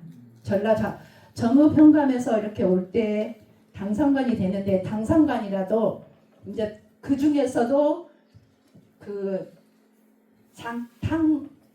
당하관 이제 그 장땡이 되는데 그 중에서 당상관 당하관 근데 전라자수사는 장땡이 되면서도 영감이 되면서 당하관이에요. 그러니까 아까 보시면은 이것도 삼도수군 통지사인데 여기 보면은 제일 앞에가 경은 어찌고 저찌고 이렇게 나옵니다. 그 다음에 여기 앞에도 경은 어찌고 저찌고 나옵니다. 근데 그 전에 이거 보면은 너 있자요. 너는 어찌고 저찌고 이 발령장 자체가 명칭이 바뀝니다. 그러니까 기본적으로 서술하는 서술어가 바뀌는 거죠. 너는 이 그 직에 가면서 전라자수사로 가면서 이렇게 해라 이런 거고 그 다음에 이제 삼도수군 통제사가 되니까 경은 이렇게 하시오 경어가 되는 겁니다. 이제 당상관이 되니까. 그래서 여기서도 보면은 그래 네가 그 전라자수사로 가서 삼도수군 통제사로 가서 이렇게 근무를 하는데 군사를 움직일 때는 이 비밀부를 이것을 챙겨라 이런 이야기예요. 그리고 뒤에 보시면 여기도 비밀부가 나옵니다. 이 비밀부가 뭐냐면 일정 금요 이상의 군사를 통솔할 수 있는 사람을 발령을 낼 때는 그냥 발령장만 준 게 아니고 이거 보낼 때 이거를 같이 줍니다. 복주머니에 이거를 넣어야 돼요. 이게 뭐냐면 이게 이 복주머니에 들어가 있는 것이 이렇게 앞면에는 이 사람 직이 뒷면에는 임금의 압인이 찍힙니다. 그래서 이것을 반으로 쫙 잘라갖고 한쪽은 임금이 가지고 있고 한쪽은 이 발령장하고 같이 이 사람한테 보내는 거예요. 그러면 일정 규모 이상의 군사를 동원할 때 요즘이야. 그래 니 가서 싸워. 그러면 이것이 대통령이 명령인지 뭔지 금방 알잖아요. 그 옛날에는 확인할 수 있는 방법이 없었던 거예요. 물론 이거 도장을 갖고 확인을 해야 되지만은 이거 진짜인지 가짜인지 모르잖아요. 이거 만들기 쉽잖아요. 그러니까 일정 규모 이상의 군사를 동원할 때는 반드시 네 위수지역을 벗어날 때 그때는 이 발병부가 와야지만이 가지 그냥 누가 가라 그런데서 가면 어째요? 역적이에요. 역적. 그래서 이 발병부가 도착할 때까지 못 갔던 거예요. 근데 이제 이러다 보니까 사람들이 뭐 이순신 비겁해서 늦게 갔니 어쩌니 근데 발병부 도착할 때까지 기다렸던 거예요. 발병부 도착하고 이틀 뒤에 출정을 하잖아요. 그래서 이런 것들을 알 수 있습니다. 아까 그 복주머니에다가 언제나 발병부 반쪽 갖고 있어야죠. 어디를 가서 임금의 어떤 상황에서 어떤 명령이 내릴지 모르니까 그래서 그 발병부 반쪽을 넣는 주머니예요. 이거 동전 주머니 아니에요. 겁나게 이제 똑똑한 척 이제 돼집니다. 앞으로. 그래서 이거 발병부라는 겁니다. 근데 이제 여기서 우리가 발령장을 받을 때 막 그래 뭐 지금 한산도가 최초의 삼도수군 통제의원이 멋전히 난리를 치잖아요. 그거는 왜 그래요? 우리가 우리 거 못 지켜놓으니까 그래요. 실질적으로 이순신은 단 한 번도 한산도가 근무지 아니었어요. 단지 출장 가서 써와줍니다. 그의 직함은 언제나 전라자수사였어요. 전쟁이 끝날 때까지 돌아가시는 1598년 11월 19일까지 그의 직함은 전라자수사였는데, 그러면은 우리가 최초의 삼도수군 통제응이라고 이렇게 이야기를 하는데 그 최초의 삼도수군 통제응을 지금 한산도가 자기들 거라고 하잖아요. 왜? 이 한산도가 자기들 거라고 하는 이유가 뭐예요? 이거 1591년 이게 94년 삼도수군 통제사 이거 발령장을 낼 때 어째요? 와서 당시에 우리나라 수군 진영이 전라자오수영, 경상자오수영, 충청수영이 있었어요. 이 5개 수영이 있는데 일본하고 우리하고 싸워야 되는데 5명이 다 반장이에요. 그러다 보니까 쥐 체계가 없는 거예요. 우왕좌왕. 그래서 안 되겠다 해서 반장 하나 뽑습니다. 이 반장 하나 뽑은 게 삼도수군 통제사예요. 이 삼도수군 통제사 같은 경우는 그 전에 있었던 직제는 아니에요. 전쟁 때 임시로 만든 직제예요. 물론 이게 전쟁이 끝나고 나서 고차가 돼서 우리나라 1894년까지 그대로 존속을 합니다. 근데 당시에 이 대장을 경상우수사는 그 이순신보다 더 먼저 그 과거급제도하고 더 시험도 잘 봤어요. 그러니까 이제 원균이 생각할 때는 이순신 명령 안 듣고 싶죠. 그러니까 이거 이제 발령장 하나 낸 거예요. 그래서 유삼도수군 통제사 행 전라자도수군 절도사 이순신 서그러니까 어째요? 군대 갔다 온 남자들 어째요? 어떻게 높은 직급을 낮은 직급이 겸직을 할 수 있냐고. 그건 있을 수가 없다고. 여자들은 이거 잘 몰라요. 근데 군대 갔다 온 남자들 이제 이거 어지 피우는 거예요. 근데 요즘 기준으로 하면 낮은 직급이 높은 직급을 절대 겸직을 할 수 없었지만은 그때 당시는 행 있잖아요. 행. 이게 행수법이다 그래가지고 계고직비, 계급은 계급은 높은데 직이 낮은 것도 있고 계비직고가 있어요. 계급은 낮은데 직급이 높은 거 이런 게 있었어요. 그래서 그 중에서 우리가 계급이 높은데 직이 낮은 거는 그 규장각이라든지 우리가 학사라든지 청요직에 속하는 사람들은 직은 낮은데 높은 직급을 갖고 있었어요. 근데 이제 이런 무관들이나 이런 사람은 자기 직은 높은데 그러니까 계급은 높은데 직을 더 낮게 가지고 있는 사람들도 있고 좀 요즘 제가 좀 헷갈리게 말한 것 같은데요. 아무튼 그 좌우를 바꿀 수가 있었어요. 그래서 이때는 이 사람은 전라자수사가 삼도수군 통제사를 겸직한다는 이런 명령장이에요. 삼도수군 통제사가 전라자수사를 겸직하는 게 아니고 그래서 이게 이순신이 당시에 전라자수사였고 전쟁이 나니까 선정관이 어째요? 이 발령장 갖고 여수로 왔어요. 여수로 왔더니 어째요? 이순신 여수에 없네. 한산도에 가서 싸우네. 왜? 우리가 말하는 양모남 시무국가 정치인 계시는 거 저 안 봤습니다. 우리 전라도 정치인들이 가장 잘 써먹는 말 양무 호남 신무국가. 이순신도 호남이 없었다면 우리나라가 없었다 한다. 나 호남의 정치인이야. 나 좀 잘 빠져. 이순신이 왜 그 말했어요? 그 뒤에 말이 더 중요합니다. 앞에 말 뒤에 말이 아니고 앞에 말. 호남 국가지 보장. 호남은 국가의 울타리니까 울타리라는 거는 여기가 곡창지대였다는 거예요. 실질적으로 당시에는 육로 운송이 안 되니까 해로 운송을 해야 되는데 바다로 해서 들어오고 섬진강으로 해서 들어오고 그래서 여기는 더군다나 곡창지대. 그래서 이 만약에 전라도를 뺏기게 되면은 적의 보급로를 터주는 격이 되고 우리의 보급로는 완전히 차단에 당하게 됩니다. 그래서 이 보급로를 지키기 위해서 이순신은 반드시 적들이 들어올 때 거쳐야 되는 한산도로 전진 배치해 갖고 싸우게 됩니다. 거기 가서 지키게 되는 거죠. 왔더니 이순신 없어요. 여수 저거 가서 줘야 되는데. 그러니까 어째요? 이 선정관이 저 사람한테 전해줘야 되니까 다시 한산도 가서 전해줬어요. 그러니까 어째요? 한산도가 최초의 삼도수군 통제형이라고 택도 없는 소리를 하고 있습니다. 이거 절대 우리가 앞으로 지켜야 됩니다. 근데 이제 이것을 갖고 자꾸만 우리가 시비 거니까 어째요? 제가 비교 진체라고 지은 이유도 저것 때문에. 우리 그 다음 시간에 임원빈 교수님이 오실 건데 그 임원빈 교수님이 한산도 가서 우리가 그 한산대첩 축제 있고 우리 그 진남제라고 하는 거부선 축제가 있는데 거기는 예산이 그때 당시 9억 정도 됐어요. 근데 우리는 그때 예산이 2억 5천이가 됐어요. 그럼 9억 정도 되면은 학술대회도 1억 정도 떼어줍니다. 우리는 학술대회 할 때 2천만 원 해요. 그러니까 이제 고급 그 학자들이 데리고 오는데 그 사람들이 데리고 오는 건 뭐예요?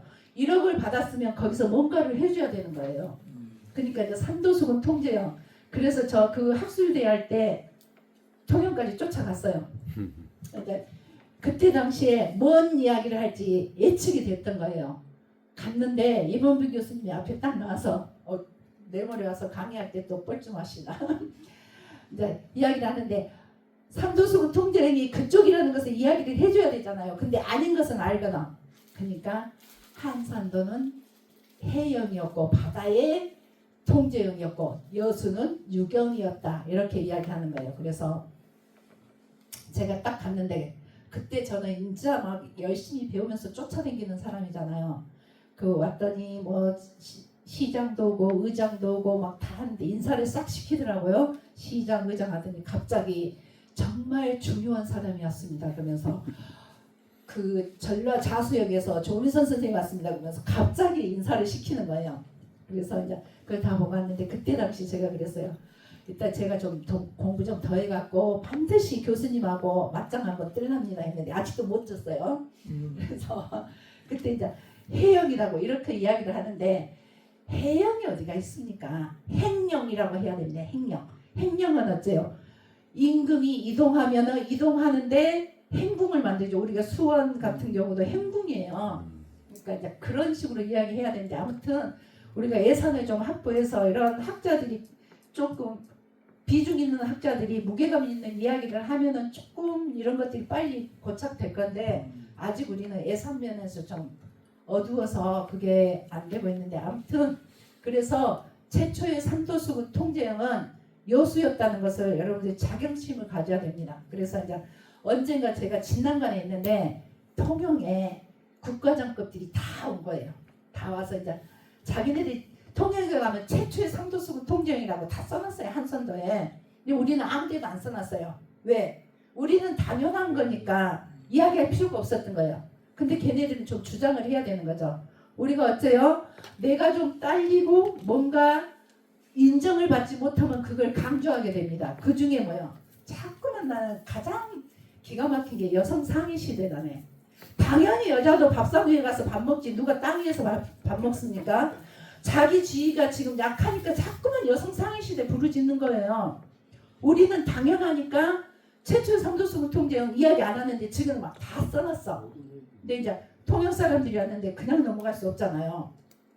그래서 진난관에서 열심히 설명을 했어요. 그래서 그때 당시에 무슨 일이 있었냐 그러면은 우리가 소말리아에서 우리의 어선이 피납돼 갖고 여명의 아침 청해부대가 여명의 아침이라는 이런 작전을 수행했어요. 그래서 이 석혜균 성장이 가서 무슨 작전 해갖고 여명의 아침 작전 해갖고 다 구해갖고 오죠. 그때였어요. 그래서 제가 그랬어요. 이 삼도수군 통제형 발령장을 주면서 그 석혜균 선장님이 소말리아 가서 우리의 청해부대가 여명의 아침으로 우리 선원들 다 구해갖고 왔는데 석혜균 선장 소말리아 군인이죠. 제가 이렇게 이야기했대요. 그래서 오늘 만약에 국장님이 여수 왔는데 부시장으로 발령나면 여수 부시장이죠. 이렇게 했더니 그분들이 그런 거군요 하고 가시더라고요. 그래서 우리가 통영에 있어서 통영도 아니죠. 한산도죠. 한산동에 있었을 때 받았다고 자기들이 최초라고 주장하면 절대 안 된다는 것을 이제 강조를 해서 이야기했던 적이 있습니다. 그래서 비밀부가 그래서 있었다는 것 말씀드리고요. 이제 그러면은 여기서 아까 이제 5월 2일 날 회의를 했다 그랬죠. 이 회의할 때 이제 도대체 이거를 가야 되냐 말아야 되냐 이렇게 하는데 한 사람 그래요. 전라도 수구는 전라도 지키는 것이 임무이니 나가 싸우는 것은 좋은 계책이 아니라고 이야기한 사람도 있어요. 그리고 그 중에 아니 적군이 기세가 커지면은 외로이 지키려 해도 적군이 이미 다 그 점령했으면 내가 나중에 나만 남는다고 어디 가서 싸울 거냐. 그러니까 나가야 된다 그랬는데 그 중에 오늘 여러분들이 받은 송일입이 뭐라 그래요? 전라도 경상도 땅이 어디가 있냐 무조건 가자. 그러니까 이 말에 힘을 받고 출정 결정을 하게 됩니다. 그리고 이 송일입이 누구냐 그러면 실질적으로 이제 그 이순신이 마지막 어디서 돌아가셔요? 노량에서. 아 이거 너무 쉬운 거 물어보네요. 죄송합니다. 노량에서 돌아가시게 되는데 마지막에 북을 둥둥 치면서 적의 창탈에 탁 맞았어요. 그러니까 뭐라고 하고 돌아가셨어요? 저기 나의 저기 알리지 마. 일단 그러죠. 다 거짓말이에요. 써야 되지. 했어요. 했어. 근데 우리가 어느 순간 이순신 너무 미화하다 보니까 나의 죽음을 적에게 알리지 말라고. 여기 어느 나라 군대예요? 우리나라 군대예요. 이순신 당시 제일 대장이었어요. 그럼 어느 군대가 자기 대장 죽었다고 적한테 가서 보고하겠습니까? 말도 안 되는 소리죠. 전방에 지금 전쟁이 급하니까 우리나라 군인들의 사기가 떨어지면 안 되니 내가 죽었다고 말하지 말라는 거예요. 그러니까 내가 죽었다고 말하지 말라는 거지 적에게 알리지 말라고. 누구한테? 우리 편한테. 우리 편 사기 떨어지면 안 되니까. 네, 앞으로 이 시간 이후로 적에게 쏙 빼주십시오. 적에게 절대 아닙니다. 근데 이제 이때 이순신이 도대체 아니 당시에 그 갑옷이 그렇게 튼실하고 근데 이제 그 갑옷 같은 경우는 어느 사진이었는데 이제 두정갑이라는 전투복을 입었어요. 우리가 봤던 이 전투복 이렇게 쇠로 치렁치렁한 이거 입고 가서 전투 치르겠습니까? 전투 못 치릅니다. 이거 갖고는. 당시에 우리 갑옷은 면제 배갑이었어요. 면티를 보통 7겹 정도 이렇게 그 붙입니다. 그래가지고 그것을 갑옷으로 하고 중요 부위에 두 정갑인데 못 두자를 써요. 못 정자를 써요. 머리 두자, 못 대가리를 군데군데 박습니다. 이런 옷을 입고 나갔어요. 근데 이게 우리의 전투 상황에서는 완벽한 전투복이 될 수 있습니다. 우리는 뭘로 해갖고 싸웠어요?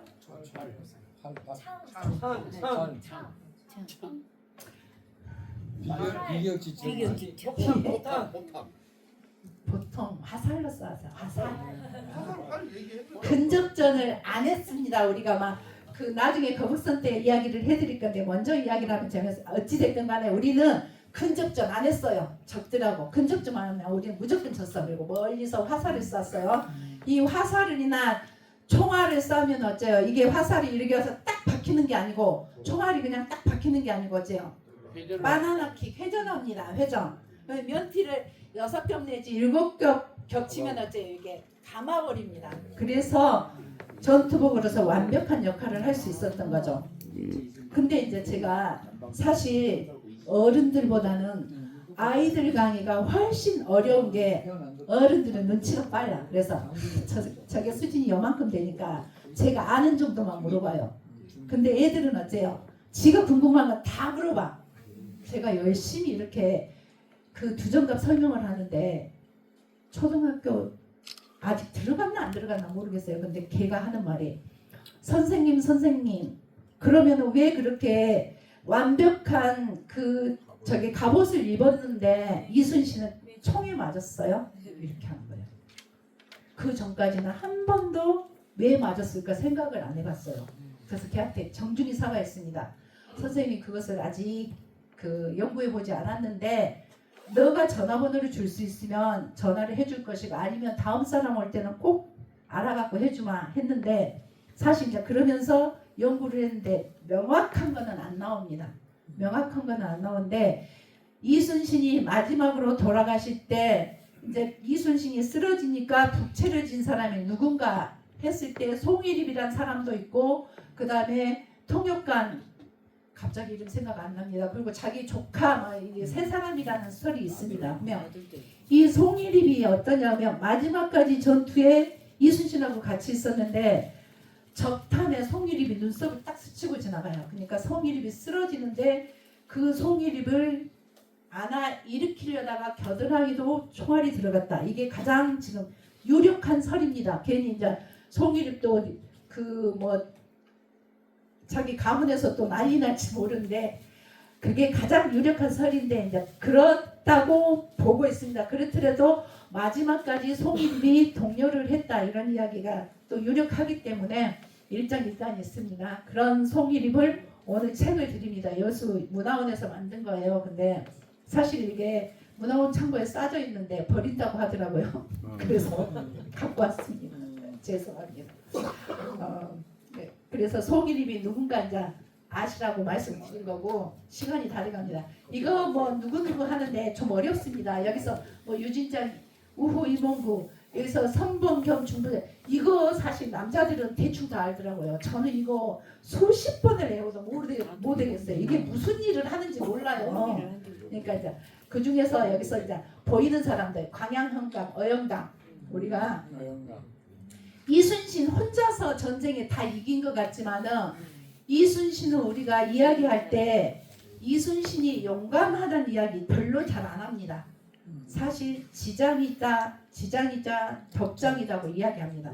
굉장히 머리를 잘 쓰고 밑에 부하들을 잘 다스리고 동료하고 부하들하고 이렇게 나누어서 일을 하는데 이 어영담은 강양현감이었어요. 강양현감이었는데 이분이 물길의 대가였습니다. 그래서 어디로 가면 어떻게 가는지 세세하게 알았기 때문에 그 물길을 이용한 거죠. 우리가 혹시 오동도 앞바다에 오동도에 가보셨죠? 네. 안 가본 사람 없죠? 그 옛날에 전부 다 데이트하면서 오동도 다리 걸었다고 손잡고 걸었다고 해서 오동도 다리 없습니다. 오동도 다리라고 알고 있는 거는 그거는 방파제예요. 다리 아니에요. 이 방파제를 걸어가는데 그 방파제가 왜 싸주는지 혹시 아십니까? 오동도 방파제가 오동도 앞바다에 가면 큰 배들이 많이 있어요. 그 선정하려고 했냐. 이 배들을 가서 보면은 어느 순간 보면은 이 배들이 방향이 다 똑같이 돼 있어요. 다 똑같이 돼 있는데 무조건 다 똑같이 돼 있는 게 아니라 여기서 보면 이쪽은 이쪽으로 되고 이쪽은 이쪽 가운데하고 세 군데로 구분돼서 다른 방향으로 돼 있습니다. 물론 같은 방향일 때도 있어요. 이거는 뭐냐면 오동도 앞바다가 한 바다인 것 같지만은 물살이 다 따로 흐른다는 거죠. 태평양에서 들어온 물살, 여수에서 나가는 물살, 남해 쪽에서 들어온 물살이 소용돌이 칩니다. 그래서 그 소용돌이를 가지고 전쟁에 많이 이용했다는데 이 일본이 일제강점기 때 우리나라를 들어오면서 실제 이 오동도 앞에 소용돌이 물길 때문에 자기들이 전쟁에 졌다고 생각한 거예요. 그래서 이 오동도 앞에 물길을 막으려고 신앙을 만들어준다는 그런 허울 좋은 명분에 내세워서 방파제를 썼습니다. 그래서 물길이 막혔냐? 그 소용돌이 물길이 완전하게 막히진 않았어요. 지금도 보면은 이게 다 달라요. 그 이유는 뭐예요? 우리가 금방 온 배하고 뭐 아까 온 배하고 다른데 이게 6시간이 지나면 우리가 어째요? 물이 하루에 6시간 빠졌다가 6시간 들어오죠. 아무리 큰 배도 6시간이 지나면 물살 방향으로 배가 다 바뀝니다. 오동도 앞바다의 배들은 10,000톤에서 10만 톤 배까지 있는데 그리 거대한 배들도 6시간이 지나면 물살 방향으로 선비가 다 바뀌어요. 이거를 보면은 자연의 힘이 얼마나 큰지 알 수 있습니다. 이 보통 우리가 배에서 닷을 내리면 몇 개 내려요? 적은 배는 2개 내립니다. 그래서 가까이 되죠. 근데 큰 배는 하나만 내립니다. 절대 2개 안 내립니다. 왜? 이 큰 배들이 이제 아까 배에 뭐 관련된 사람이 계셨는데 이 앙카를 박을 때 양쪽으로 박게 되면 어째 파도를 대항해야 돼요. 대응해야 돼요. 근데 절대 자연은 대응해서는 이길 수가 없습니다. 이 자연은 적응을 해야 됩니다. 그래서 이 배를 앙카를 내릴 때 닷을 내릴 때는 하나만 내려요. 그러면 큰 파도 갔을 때는 이 파도를 타고 배가 놀아야 돼요. 그래야지 안 넘어지지. 양쪽에 딱 세워놨다면 배가 파도에서 침물 뒤집어져 버린 거죠. 그래서 이 자연의 힘이 얼마나 큰지를 알 수 있고 우리가 뉴스를 보거나 이럴 때도 이면이 뭔지 좀 봐야 돼요. 안 보고 우리가 막 우리가 진도 앞바다에서 막 그거 했을 때 아니 요즘 같은 기술에 저길이 들어가서 왜 시체들 못 꺼내냐고 산 사람 들어가라 그랬어요. 반성해야 됩니다. 그때 죽은 시체 꺼내러 산 사람 들어가서 죽으라는 소리밖에 안 됐어요. 우리 그때 당시에 민간인 잠수사 최고 1등 잠수사가 6분인 줄 알고 계시죠? 몰라요. 몰라요. 6분이셨어요. 그분이 당시에 초창기 때 민간인 잠수사 그거 해갖고 그 해수부 장관 전부 다 지휘해주고 막 해갖고 그때 이제 나중에 뭐 그 군대에서 와갖고 무슨 배를 내리고 어쩌고 하면서 이제 철수를 하셨어요. 그러면서 10일인가 해줬다더라고요. 그래가지고 그때 돈을 2천만 원인가 받으셨대요. 그래서 그 2천만 원을 받았는데 그거를 그냥 쓰지 않고 이분이 어디 분이냐면 손죽도 분이셨어요. 손죽도 분인데 이 돈을 자기 2천만 원 없어도 사시는 분이거든. 그러니까 그 돈을 갖고 뭐를 할까 했더니 선죽도에 우리가 임진왜란 일어나기 전에 선죽도 해전이 일어납니다. 거기에 이대원 장군이 이대원 장군이 거기서 태어나서 거기서 돌아가시게 되죠. 그래서 손대도라고 하거든요. 손죽도 사람들은 거기서 이대원이 손절했다 돌아가셨다 그래서 손대도라고 그러는데 이대원 장군 동상을 자기 돈까지 들여서 그 돈 갖고 만들었어요. 그래서 손죽도에 가면 바닷가에 서 있는 이대원 장군 동상이 그 돈으로 만든 돈이에요. 우리 이순신 학교 나오셨어요. 그거 혹시 여러분들이 아시면 고맙다 하세요. 우리 여수에서 해양 수구부 하신 이민식 대표님이 그분이시거든요. 그래서 이 이민식 대표님이 하시는 말이 자기가 태평양에 조력발전소를 세울 때도 자기가 들어가서 말뚝을 박았대요. 그럴 정도로 잠수에는 자신이 있는데 그 진도의 팽목항에 가서는 우리가 막 그때 많이 들었던 거지. 정조기 막 이런 이야기 많이 들었죠. 정조기가 뭐야? 물살이 6시간 빠지고 6시간 들어오는데 계속 빠지는 게 아니고 쫙 빠졌다가 정지되어 있는 시간. 이 시간에만 들어갈 수 있었던 거예요. 아무 때나 들어갈 수 있는 게 아니고 그때 들어가도 자기 같은 그런 최고의 잠수사가 들어가도 반드시 못 들어갔다는 거예요. 근데 일반 잠수사들이 들어가서 살 수 없었던 거죠. 그래서 우리가 이런 뉴스를 보고 비판을 할 때는 그 이면도 좀 들여다보면서 비판을 하셔야 됩니다. 당시에 요즘 같은 기술에 저기 못 들어간다고 들어가라고 했던 분들 분명히 계실 거예요. 지금 반성문 쓰고 있는 거 보입니다. 그래서 아무튼 너무 멀리 왔어요. 지금 이야기하다가 왜 그 말까지 나왔지? 그래서 어영담이 그런 물길의 대가였습니다. 그래서 오동도 앞바다의 그 방파제는 일제강점기 때 어영담이 저 물길 갖고 임진왜란 이겼다고 그 방파제 싸갖고 신앙 만들어준다는 명목하에 그거 만든 거예요. 그리고 뭐 이순신 돌산에 가면 방답진 있죠. 방답진 천사였어요. 그래서 이건 우리가 알고 있는 충무공 이순신이 아니고 입부 이순신입니다. 이분 같은 경우는 저 파주에 가면은 평택 파주 갑자기 헷갈려. 그쪽에 묘가 있어요. 근데 우리가 해군에 가면은 잠수정 있잖아요. 잠수정 이순신함 있어요. 그 이순신하면 우리가 알고 있는 충무공 이순신이 아니고 입부 이순신함이에요. 그러면은 그 이순신함은 왜 안 붙였을까? 뭐 장보고와 무슨함 있는데 이순신함은 안 붙였어요. 그때 왜 안 붙였냐 그러면 세계적인 명사기, 세계적으로 이 최고의 그런 위인이기 때문에 우리 기술로 만든 우리의 잠수정을 만들 때 그것을 이순신함이라고 붙이려고 그랬어요. 근데 이순신함이 또 있기 때문에 이순신함이라고 안 붙이고 충무함이라고 붙이게 됩니다. 그래서 그런 이순신이 동시대에 같이 살았다는 거, 반갑진 첨사로. 그리고 뭐 권중 같은 경우, 순천부사 권중 같은 경우는 처음에 이순신보다 직급이 더 높았어요.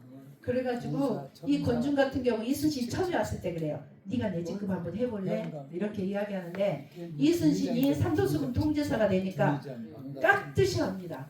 그래서 난중일기에 가장 많이 나타나는 분이 이분이에요. 권중. 그래서 254번 정도 나온다고 그거 시험본 사람이 있어요. 그래서 난중일기에 보면 뭐 엄마 이야기 많이 나올 것 같지만 엄마 이야기도 그리 많이 안 나오고 술 이야기 많이 나옵니다. 술 이야기 한 180번 정도. 그리고 아프다는 이야기 뭐 이런 이야기 많이 나와요. 아무튼 그 중에 뭐 전문 같은 경우도 부산포 해전에서 돌아가시게 되죠. 그 부산포 해전이 언제 일어났어요? 10월 5일에 일어납니다. 부산 시민의 날이 며칠이에요? 10월 5일. 그때 그 10월 5일 날 누가 가서 싸웠어요? 전라 자수영 군인들이 가서 싸웠습니다. 그쪽 경상도 사람들 다 도망가고 없었어요. 그래서 전라 자수영 군인들 그 추모하는 그런 날로 이렇게 부산 시민의 날을 정한 겁니다. 이런 것은 이제 나중에 너무 진남제 이렇게 왔는데 아까 5월 4일이라 그랬는데 이거 진남제 했더니 갑자기 이거 무슨 제사냐고 물어봤대요. 그래서 진남 거북선 칙지로 만들었더니 이게 우리가 이제 우리 여수 사람 아니신 분 계신가요? 마음이 바빠집니다. 시계가 다 돼가서 이거 했더니 우리가 진남제 보존위원회하고 여기가 이제 굉장히 이권들을 막 가지고 있는 거예요. 그래서 여기가 여수 거북선 축제 했더니 보존회에서 왜 진남 빼냐 그랬고 다시 또 놓고 막 하다가 많이 거쳤어요. 그래서 이 많은 횟수를 지나면서 딱 한 번 우리가 2007년에 어째요? 우리 엑스포 유치해야 되는데 로세르탈레스 그 실사단이 온 거예요.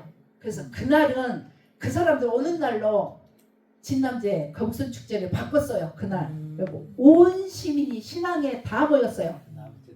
그래갖고 그 사람들이 감동 먹었다 아닙니까? 온 시민들이 다 나와서 그래서 우리가 뭐 그 2012년에 엑스포 치를 수 있었다고 후담도 있습니다. 아무튼 그 외에는 계속 우리가 했는데 뭐 이렇게 많이 바뀌었어요. 근데 코로나 오면서는 또 안 하고 뭐 이랬는데 지금은 여수 거북선 축제로 이렇게 이제 계속 고쳐가 되는 것 같아요.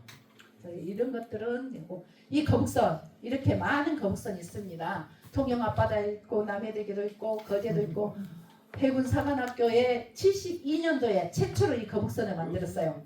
이 거북선을 만들어 갖고 어째요? 자, 이 거북선을 만들어서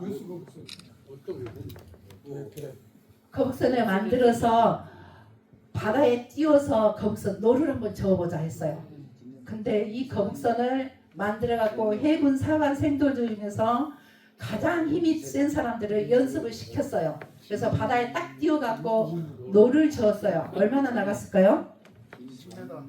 5m 나갔다 해요. 근데 이게 물에 떠밀려 간 건지 저도 모릅니다. 그래서 이 노 젓는 게 그냥 저을 수 있는 게 아니에요. 거북선 엄청 많이 있어요. 2022년에 우리 여수에서 좌수형 거북선 만들어놓으니까 해군 사관학교에서 이렇게 대가리가 툭 튀어나온 거 이거는 우리가 천자포 지자포를 쏠 수 없다. 그래서 천자포 지자포를 옆에다 놨을 때 반동에 의해서 배가 넘어지니까 그것을 앞에다 놓고 쐈다고 누군가가 발표를 한 거예요. 그러니까 그 천자포 지자포를 앞에다 놨을 때 이 대가리로 연기를 품고 거기다가 쐈을 가능성이 있는데 이 대가리가 튀어나오면은 안 된다 그래서 이렇게 집어넣었어요. 그래서 여기다가 놓고 싼다고 그래서 우리 여수 거북선 그 자수형 거북선에 비슷하게 이렇게 만들었어요. 우리도 안 튀어나왔잖아요. 여기 딱 붙어서 이게 뭐 너무 헛소리하더라. 치우천왕 뭐 이렇게 하는데 이렇게 거북선을 만들어서 우리 여수 것도 바다에 띄우려고 그랬죠. 근데 못 띄웠는데 이제 우리 여수 사람들은 우리 여수가 3번의 번역기를 치르는데 여기에 혹시 옷이 있습니까? 옷이? 옷이 어디 옷입니까? 혹시 해주 옷이? 다행입니다. 동복옷이. 우리 여수를 가장 빛나게 했던 사람들이 해주 옷이 3인방. 여수가 조선 500년 동안 없어진 것. 오흔인이라는 현감이 이성계가 역성혁명에서 조선 공부할 때 그때 당시 현감은 역할이 뭐예요? 가장 중요한 역할을 세금 받아갖고 정부에 주고 먹고 살아야 되는데 세금 안 내본 거예요. 그러니까 이성계가 이제 나는 고려의 백성이지 조선의 백성 아니다고 세금 안 줘본 거예요. 그러니까 이성계가 열받아갖고 그래 누구 여수 없애버린 거예요. 1397년에 없애버리고 그래서 순천의 일개 불합으로 만들어 본 거예요. 통합을 시킨 게 아니라 순천의 저기 뭘로 만들어 본 거예요. 그래서 우리 여수 사람들이 500년 동안 여수라는 이름을 못 부르고 삽니다. 근데 이것을 여수 사람이 없었을까요? 복편운동을 합니다. 3번 복편하고 3번 파연하게 됩니다. 그래서 우리가 여수 사람들 꼭 기억해야 되는 거 삼복 삼파 이 3번 파연될 때마다 누가 역할을 해요? 순천이 복편을 하니까 여수가 물자가 이렇게 많은데 여수가 빠지니까 세금이 어려운 거야. 여수에 율자 들어간 데 많죠. 율자 들어간 데 그 당시에 세금에서 가장 큰 역할을 했던 게 밤이었어요. 우리 율촌 이런데 당시에 율림 뭐 이렇게 있는데 밤나무를 입도선매라는 말 들어봤죠. 서 있는 나무에다 세금 매기는 거예요. 밤나무 다 죽어버린 거예요. 밤도 없는데 그러니까 이제 당시에 순천부서 이봉진이 와서 다 밤나무 다 베어버려가지고 율촌 쪽에 밤나무가 없어졌다는 설이 있습니다. 이렇게 율자가 많이 따라가는 여수에 밤이 많이 나오니까 여수가 빠지니까 자기 세수 부족한 거예요. 그러니까 가서 또 방해운동 해갖고 또 없애고 잠깐 또 복현해 놓으니까 우리 어째요 웅천에 가면 오충사 있죠. 거기 오충사에 정씨들이 역할 많이 합니다. 이순신의 뭐 그때만 역할을 합니다. 복현운동 할 때도 그 정씨들이 역할을 해요. 그래서 또 복현했더니 또 없어지고 그래서 3번 복현을 하고 3번 파연을 하게 됩니다. 그거는 나중에 알도록 하고 이런 식으로 해서 그런데 이제 왜 거기까지 갔는지 지금 모릅니다. 제가 아무튼 옷이 그래갖고 이제 근데다가 여수가 딱 다시 여수군으로 될 때 오행묵이라는 여수 군수가 옵니다. 그분이 해주 옷이에요. 네, 최근에 우리 거북선 이거 만들어 갖고 띄우려고 그랬는데 그때 우리 오시 시장님이 뭔가를 했다 그래요. 그래서 우리 여수에 가장 빛나는 옷이 3분. 요거 그때 어째요 수로 파갖고 거기 배 띄우려 했어요. 근데 그 돈을 어쩌셨다고 그러는데 저도 모릅니다. 나오셨다고 하더라고요. 근데 보지는 못했습니다. 아무튼 그래서 이 난중일기에 보면 거북선이라는 얘기가 별로 안 나와요. 근데 진짜 기가 막힌 거는 전쟁이 나기 하루 전에 거북선에 지자 천자총통 그 연습을 했다 뭐 이런 이야기들이 나오는데 이 거북선을 우리가 대충 볼 게 아니라 거북선 우리 이순신 광장에 가면 거북선 있죠. 그 거북선에 가면은 관광객들 저번에 연휴 때 하루에 10,000명 이상 왔어요. 엄청납니다. 그 거북선에 오면 가서 이제 옷 입어보는 이런 것들이 있어요. 근데 옷이 다 찢어지고 없어. 세상에. 근데 우리 이순신 학교 교장 선생님 자기 사비로 갔다고 옷 다 사다 놨어. 그래갖고 요즘 가면은 옷 입어볼 수 있어요. 얼마나 잘하는 건지 몰라요. 다 찢어지고 없어요. 시에서 예산이 없다고 옷 3벌 갖다 놨더니만 그거 몇 년 입었는데 다 찢어지고 없어요. 그래서 우리 교장 선생님이 자기 사비로 갔다고 옷 사다 놔갖고 누구든지 입어볼 수 있게 하고 얘들 옷도 사다 놨어요. 있을 때 입더라고요. 그거 입어보면 얼마나 뿌듯해요. 그래서 우리 교장 선생님 박수 받으니 건강을 많이 합니다. 아무튼. 근데 여기에 보면은 장군도 있고 이순신은 거북선에 몇 번 탔을까요? 한 번도 안 탔습니다. 그래요. 이따 책하고 꼭 가져가세요. 거북선은 맹선이기 때문에 이순신이 탈 수가 없었어요. 지휘관이 안 보여요. 바깥에서는 안 보이기 때문에. 그래서 여기는 그냥 이 돌격선의 대장이었던 거예요. 이순신 아니에요. 그냥 이거는 옵션으로 놓는 거예요. 지휘관도 있었고 이렇게 활을 쏘는 사수도 있었고 포를 쏘는 포수도 있었습니다.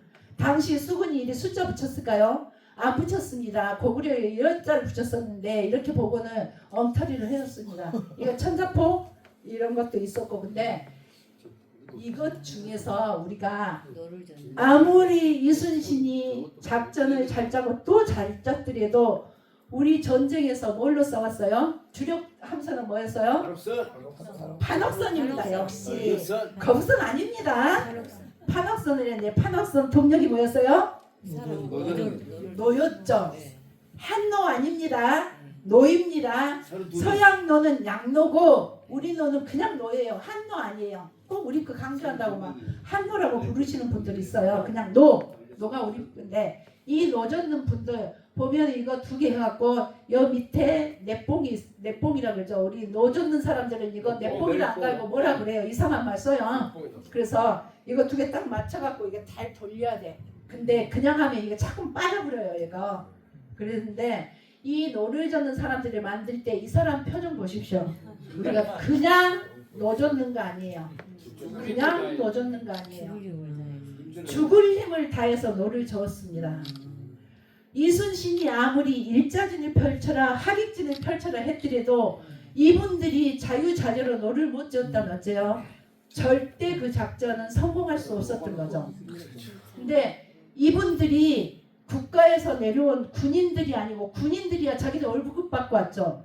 이때 노조로 간 사람 어째요? 누구예요? 여수의 할아버지들이었어요. 고흥의 할아버지들, 오간오포의 할아버지들이었어요. 오간오포 중에서 다 온 것은 아니에요. 오간오포 중에서 안 온 데도 있어요. 이거 얼마나 노를 열심히 저어서 이렇게 했는데 아까 해군사관학교 지그네들이 힘으로 될 줄 알고 했는데 노는 기술이더라는 거예요. 근데 이 노를 정말 1차 출전을 갔다 와서 이순신이 장계를 올립니다. 우리가 포수나 사수는 전쟁을 치르고 쉬는 시간이 있잖아요. 근데 이 격군들은 어째요? 전쟁 중에도 넣어줘야지, 돌아올 때도 줘야지, 갈 때도 줘야지, 쉴 시간이 없는 거예요. 늘게 또 작전상. 그리고 연세 드신 분들. 그러니까 이순신이 갔다 와서 도저히 2차까지 갈 수가 없는 거예요. 이분들은. 그래서 이분들을 내립니다. 그래서 돌산에 가면 둔전이 있죠. 이 둔전은 그때 당시에 주둔지가 아니고 둔전제도 그래서 우리가 거기서 군량미 만드는 거예요. 우리가 돌산 둔전 같은 경우 어째요? 섬인데 그렇게 논을 만들 수 있는 땅이 있다는 것은 정말 대단한 거예요. 이순신이 녹둔도 둔전간을 두 번째 발령 날 때 삼수갑산으로 가는 거예요. 우리가 삼수갑산 가면 못 온다는 거기 가서 지금의 소련 땅이 된 데인데 녹둔대로가 있었어요. 그게 녹둔도가 최초의 해군으로 갔던 데요. 이순신이. 당시는 육군 해군 왔다 갔다 했어요. 거기 가서 둔전간을 지냅니다. 그래서 그것을 경험을 해서 여기 와서 정경달을 시켜서 돌산에 둔전을 일구게 되죠. 거기에 이분들을 보냅니다. 보내고 새로 이제 노젓는 사람을 구하기 위해서 장계를 올려요. 뽑아갖고 이제 하는데 장계를 올렸는데 뭐라고 올렸냐면 굴에 순천 사람들을 노를 젓기 위해서 뽑아갖고 왔더니 노를 젓기는커녕 멀미를 나서 배도 못하더라 이렇게 올립니다. 그래서 임진왜란은 우리 여수의 할아버지들이 승리한 거예요. 이순신이 승리한 거 아니고. 그래서 우리가 얼마나 자랑스러운 후손인지 그것까지 하고 뒤에 뭔가 많이 있는데 이거는 시간이 없어서 못할 것 같아요. 제가 5분 전에 끝내준다 그랬는데 시간이 다 돼서 3분 동안 질문 받겠습니다. 여기 저 질문하는데요. 네, 모르는 거는 묻지 마세요. 네, 여기 그 교육 과정이 아니고 아까 오씨 얘기를 했는데 네. 순천부에 그 뭐 누가 그 이성계를 반해갖고 역성혁명이 돼가지고 문장 보고 도망가 버렸잖아요.